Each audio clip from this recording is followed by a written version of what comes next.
When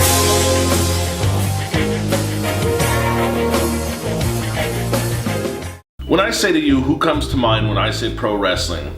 There's probably 5 different names that might come up. There's Stone Cold Steve Austin, there's Abe Knuckleball Schwartz, and then there's Hulk Hogan and The Rock. 2 different stars from 2 different eras who are more popular than you could possibly fathom. Hulk Hogan basically put wrestling on the map and was the biggest star of the 1980s, and he brought wrestling to the forefront of popular culture. And then he did the whole NWO phase, and that was like the biggest thing in wrestling for a while. For all intents and purposes, Hulk Hogan was the guy in wrestling. Then there's this new guy, The Rock, Rocky Maivia. You might know him as Dwayne Johnson, the star of The Tooth Fairy. So now, late 90s, early 2000s, here's this guy who's all of a sudden big as big can be, and it's rare that you actually get to see a dream matchup of this magnitude. Like, you never really got to see Tyson fight Ali or Jordan play against LeBron. These are always just like hypothetical fantasies,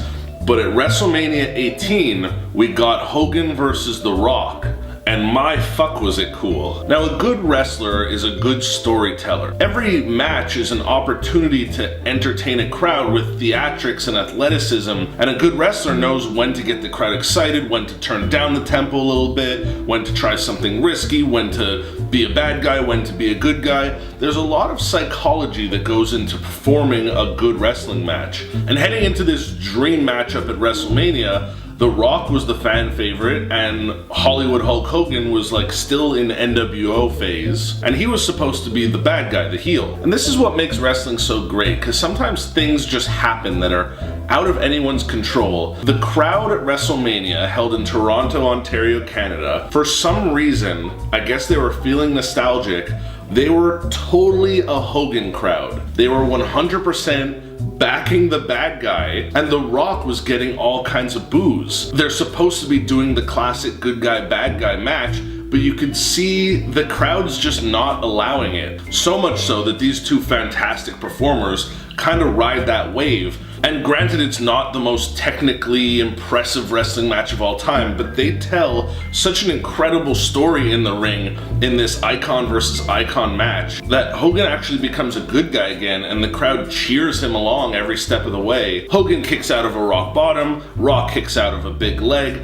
It's a really cool match with a lot of near finishes. Long story short, The Rock pulls out the victory, but they have a really nice, respectful moment after the match is done where they shake hands, they show a lot of mutual respect. The amount of times that Hogan lost a match cleanly without any sort of asterisks in his career can probably be counted on one hand. It's a very rare list that The Rock is a part of. And then out comes Scott Hall and Kevin Nash, Hogan's NWO buddies. Prior to the match, they wanted to interfere, and Hogan told them not to, that he's got to go out there and win this one on his own. He told them to stay back, and they did, and he lost, so they're upset. They come out, they start beating the crap out of their boy Hogan. And then back comes The Rock to save the day. Rock and Hogan knock them out of the ring, and then they do like a cool pose down together. They kind of embrace. It's really sweet. Wrestling can be sweet. And now this is 2002 WrestleMania 18.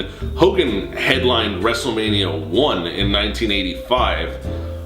That's a lot of wrestling for a fella.